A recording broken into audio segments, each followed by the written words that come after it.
Hi friends, welcome to the Sahasradala Kamalam meditation channel. ఈరోజు మనం భగవద్గీతలో 4వ అధ్యాయం తీసుకుంటే దీంట్లో ముఖ్యమైన శ్లోకాలు ఒక రెండు తెలుసుకుందాం ఈరోజు.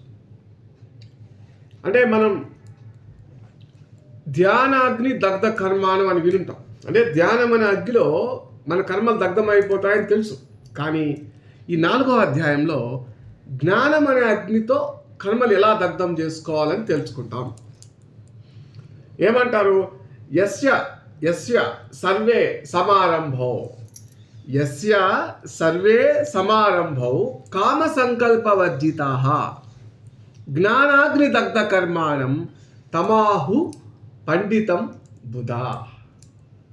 అంటే యస్య ఎవరైతే సర్వే సమారంభౌ, సర్వే అంటే సర్వము, సమారంభౌ ఆరంభిస్తాడో, కామ సంకల్పవర్జితాః కామ సంకల్పాలు వదిలి అన్ని కార్యక్రమాలు చేస్తాడో అటువంటి వాడికి జ్ఞానం అనే అగ్నితో వాడి కర్మలన్నీ దగ్ధం చేసుకుంటాడు.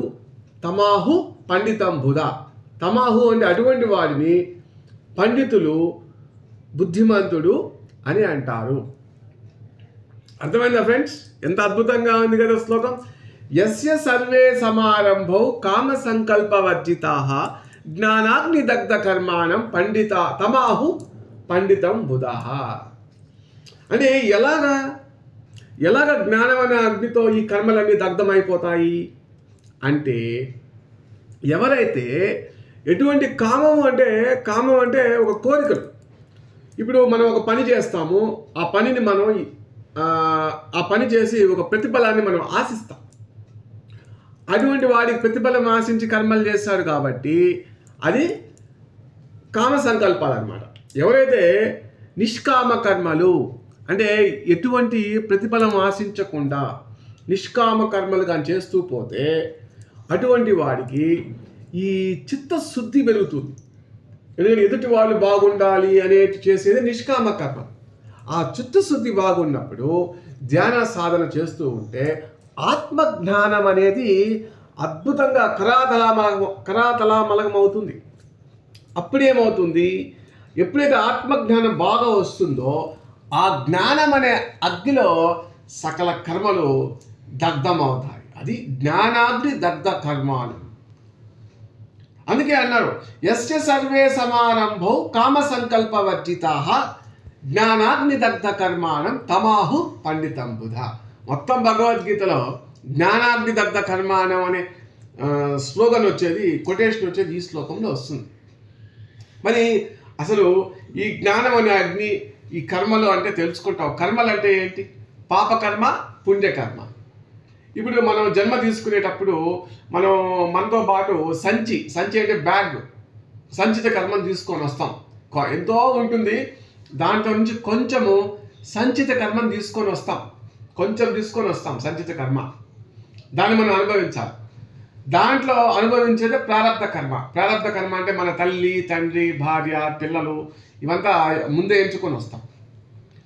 మరి కర్మలు ఎలా లేకుండా చేసుకుంటాము అంటే, ఇప్పుడు ఈరోజు మనం చేసే ఒక కర్మకి నెల తర్వాత వచ్చే కర్మల్ని ఏమంటామంటే ఆగామి కర్మలు అంటాం.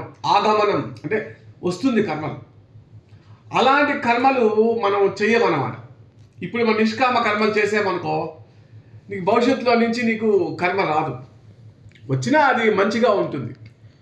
కాబట్టి ఈ సంచిత కర్మకి ఈ అదనపు కర్మ యాడ్ అవ్వదు. కాబట్టి నీకు మరు జన్మకి నువ్వు ఎటువంటి కర్మలు సృష్టించకుండా చేసుకుంటావు. ఇంకో విషయం ఏంటంటే, అగ్గిలో విత్తనాలు వేస్తే మొలకెత్తవు కదా, మొలకెత్తవు.